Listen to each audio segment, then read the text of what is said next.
집중적으로 알아보는 뉴스토크. 이번 시간에는 제주는 곰이 부리고 돈은 앙소방이 챙긴다는 제목으로 다뤄보고자 합니다.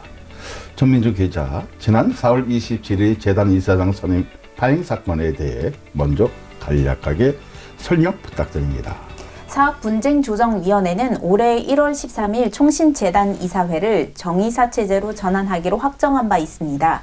이로써 그동안 임시이사체제로 전환된 지 2년 4개월 만에 총신대 정상화가 본격적으로 추진된 것입니다.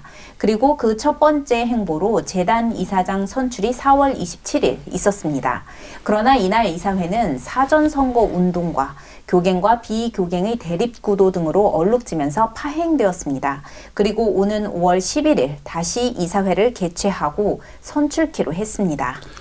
교갱과 비교갱의 대립구도라는 말은 어떻게 나오게 된 것입니까? 네, 먼저 이사 15인의 명단을 보면 이광우 목사, 김기철 목사, 송태근 목사, 이규현 목사, 화종부 목사, 소강송 목사, 장창수 목사, 강재식 목사, 류명렬 목사, 김장교 목사, 이송 장로, 이진영 장로, 심채열 교수, 김희경 교수, 정수경 변호사 15인입니다.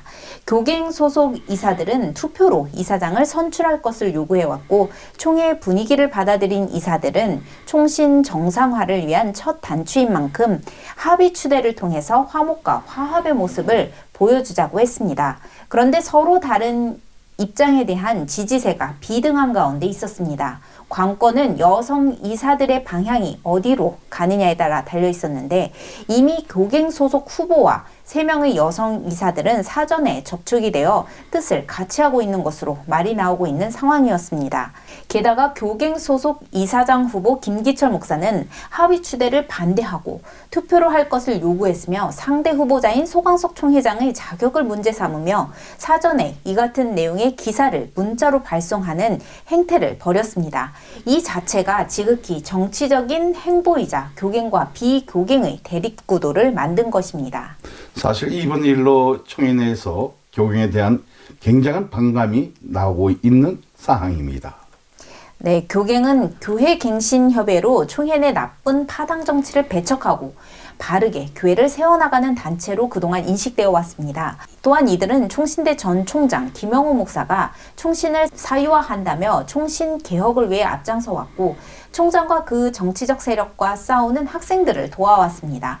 그런데 정작 총신이 정상화를 앞두고 있는 상황에서 총회와 총신이 함께 발전할 수 있는 방안보다는 자신들의 그룹만이 정이고 자신들이 이사장을 해야만이 바르게 이끌 수 있다는 오만과 아집의 형태를 보인 것에 총회 내에서는 상당히 실망스럽다는 반응이 나오고 있는 것입니다.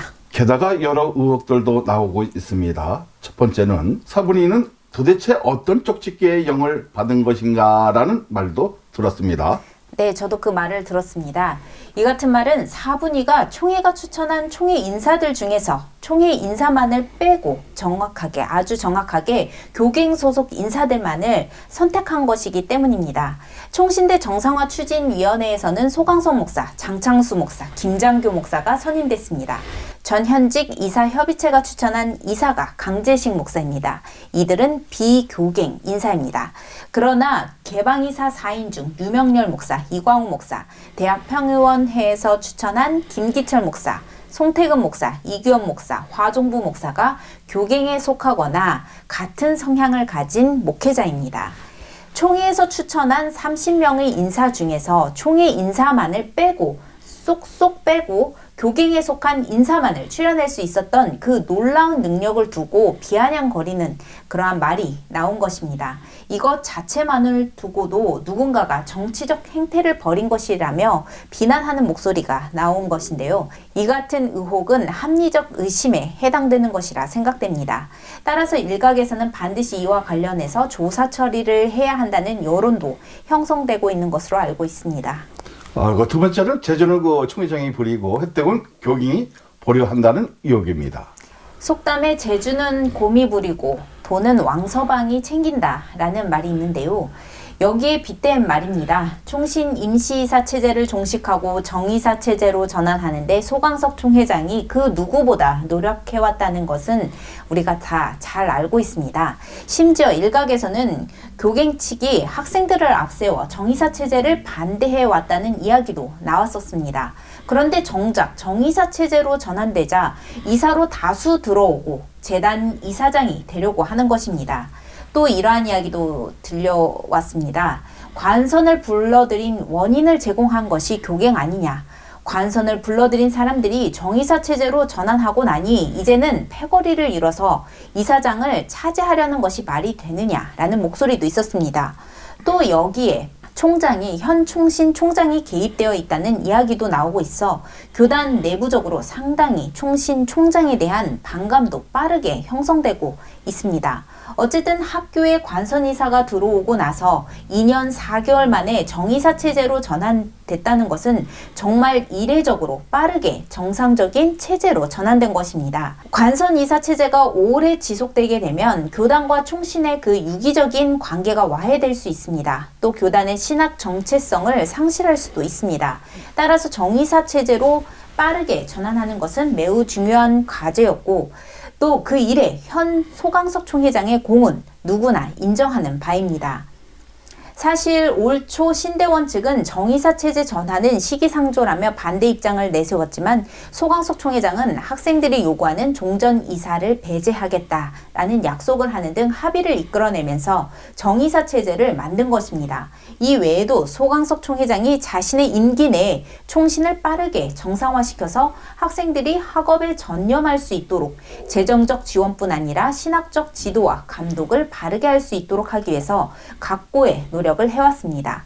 따라서 소강석 총회장이 재단 이사장을 맡아야 한다는 교단의 분위기는 바로 이 부분에 있어서 당위성을 제시하는 부분이기도 합니다. 그러나 이같이 노력하는 사람은 제쳐두고 자신의 코드에 맞는 인사를 배치하려는 교갱의 모습을 보고 제주는 곰이 넘고 돈은 왕서방이 받는다는 말에 빗대어 제주는 총회장이 넘고 혜택은 교갱이 보려 한다는 말이 나온 것 같습니다.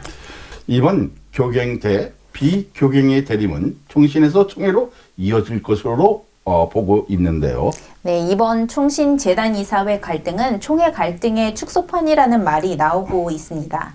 부총회장 후보로 교갱 출신들이 출마를 예고하고 있는 상황에서 당장 내년 선거에 후보로 나설 것으로 예고되고 있는 A 목사가 엄청난 타격을 받을 것이라고 많은 사람들이 예측하고 있습니다.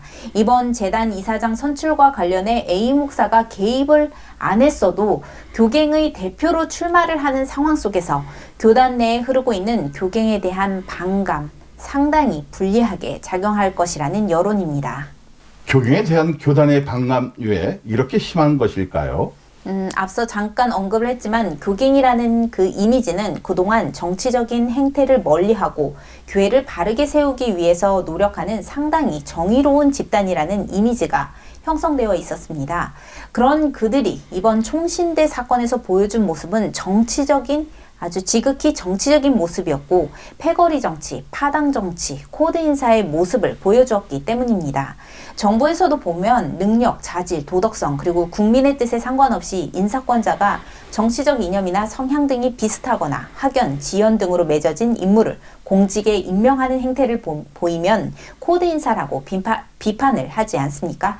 결국 그들은 코드 인사, 낙하산 인사를 하려고 시도하고 스스로 가장 비판했던 모습을 그대로 답습하는 정치적인 행태들에 교단 내에서는 상당히 실망감을 나타낸 것이라 할 수 있습니다. 그동안 총신 사태를 통해 수없이 들었던 이야기가 바로 총신은 정치의 장이 되어서는 안 된다. 격군을 이루기 위한 야망의 터전이 되어서는 안 된다는 것입니다. 그러나 이미 한 차례 이사회를 통해 재단 이사장 선출을 하는 과정에서 교갱은 정치적 행보를 보였습니다. 정말 그들이 정치적 행보를 지향한다면 서로 합의하여 추대하는 모습을 보여줘야 한다는 생각이 듭니다. 뉴스토크, 제주는 곰이 넘고 돈은 왕서방이 벗는다. 여기서 마치겠습니다. 감사합니다.